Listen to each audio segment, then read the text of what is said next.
নমস্কার, welcome to Amazon study. আজকে আমি টাকা পয়সার যোগ বিয়োগ এটা নিয়ে আলোচনা করব। এই অঙ্কগুলো আমি দেখিয়েছি পশ্চিমবঙ্গ প্রাথমিক শিক্ষা পর্ষদ প্রণীত আমার চতুর্থ শ্রেণীর আমার গণিত অঙ্ক বইয়ের 87 পৃষ্ঠা টাকা পয়সার যোগ বিয়োগের অঙ্ক থেকে।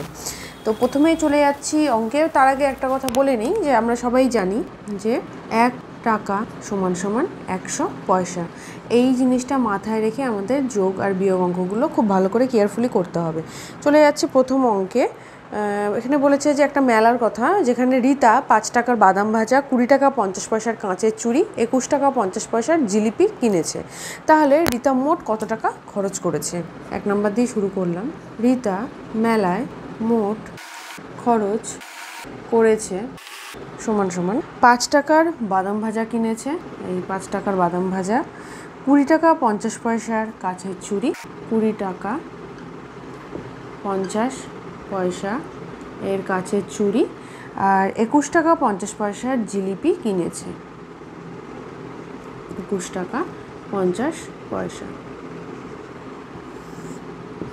সবগুলোকে যোগ করব। পয়সাটাকে যদি যোগ করি তাহলে 50 পয়সা যোগ করলে আসবে 100 পয়সা, আর এখানে আসবে 5 একে 6, 2 আর 2 4, 46 টাকা 100 পয়সা। আমরা সবাই জানি, এখনই বললাম 100 পয়সা সমান সমান 1 টাকা, তাই 46-এর সাথে 1 যোগ হয়ে যাবে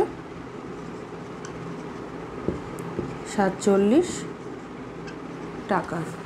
উত্তর, রীতা মেলায় 47 টাকা খরচ করেছে। চলে যাচ্ছি পরবর্তী অঙ্কে। মানব 10 টাকা 50 পয়সার বাদাম, 25 টাকা 50 পয়সার চীনামাটির রবীন্দ্রনাথ ঠাকুর আর 12 টাকা 50 পয়সা দামের একটা বাঁশি কিনেছে। তাহলে মানব মোট খরচ করেছে, যেহেতু প্রশ্নের অঙ্ক তাই আমি এগুলো লিখে লিখে করারই চেষ্টা করি। 10 টাকা 50 পয়সার বাদাম কিনেছে, 10 টাকা 50 পয়সা, 25 টাকা 50 পয়সার রবীন্দ্রনাথ ঠাকুর কিনেছে, 12 টাকা 50 পয়সা বাঁশি কিনেছে। তাহলে কত খরচা করলো? যোগ। এখানে 3টে 50 যোগ করলে আসবে 150 পয়সা, আর এখান থেকে আসবে 5 আর 2 7, 1 আর 1 2, 47 টাকা সমান সমান 47-এর সাথে এই 100 পয়সা এখানে চলে আসবে 1 টাকা হয়ে, আর বাদ বাকি এখানে পড়ে থাকবে 50 পয়সা। 48 টাকা 50 পয়সা। উত্তর, মানব মোট 48 টাকা 50 পয়সা খরচ করেছে। চলে যাচ্ছি পরবর্তী অঙ্কে। ওই অঙ্কটার সাথে আরেকটু অংশ রয়েছে। বাড়ি ফেরার সময়ে মানব আর রীতা দুজনে নাগরদোলায় চড়েছে, প্রত্যেকের 8 টাকা করে লেগেছে। তাহলে দুজনে কত টাকা দিয়েছে? দুজনের 8 টাকা করে লেগেছে, তাহলে দুজনে মোট 8 গুণ 2 টাকা দিয়েছে সমান সমান 16 টাকা। দুজনে মিলে মোট নাগরদোলা চড়ার জন্য 16 টাকা দিয়েছে। এবার চলে যাচ্ছি পরবর্তী প্রশ্নের অঙ্কে। বাবা বাজারে গিয়ে 50 টাকা 50 পয়সার মাছ, 20 টাকার আলু, 20 টাকা 50 পয়সার কাঁচা আনাজ কিনেছে। হিসেব করে দেখি বাবা কত খরচ করেছে। মাছ কিনেছে 50 টাকা 50 পয়সা, আলু কিনেছে 20 টাকা 00 পয়সা, আর থাকলো কাঁচা আনাজ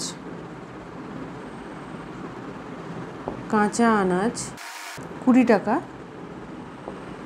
50 পয়সার কিনেছে। তাহলে মোট খরচা হলো, মোট আমি বইয়ের মতন করেই করছি, 50 আসলো 100 পয়সা, এদিকে 20 আর 20 40, আর 50-এর সাথে যোগ হলে আসবে 90 টাকা সমান সমান 90-এর সাথে 100 পয়সা সমান সমান 1 টাকা। টাকা যোগ হলো, পয়সার কিছুই রইল না, 91 টাকা। তাহলে উত্তর কি বলবো? বাবা বাজারে 91 টাকা খরচ করেছেন। চলে যাচ্ছি 2 নম্বর অঙ্কে।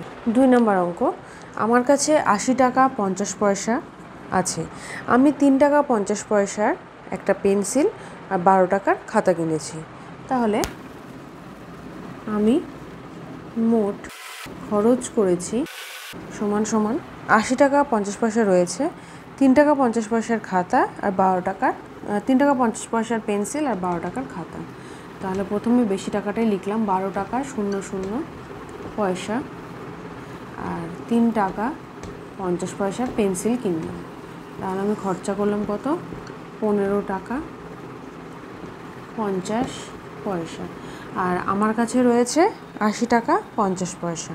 তাহলে আমার কাছে আছে 80 টাকা 50 পয়সা, এটা ছিল, তার থেকে খরচা করলাম 15 টাকা 50 পয়সা। তাহলে আমার কাছে রইলো, এখান থেকে আসলো 00 পয়সা, এখান থেকে আসলো 10 থেকে 5 গেলে হাতে থাকলো 5, হাতে থাকলো 1, 1 1 2, 8-এর থেকে 2 গেলে থাকলো 6, 65 টাকা। উত্তর, আমি মোট 15 টাকা 50 পয়সা খরচ করেছি। আমার কাছে 65 টাকা রয়েছে। আজকের ভিডিওটি কেমন লাগলো সেটা অবশ্যই কমেন্ট করে জানিও। সাথে থাকো, দেখতে থাকো অ্যামাজন স্টাডি।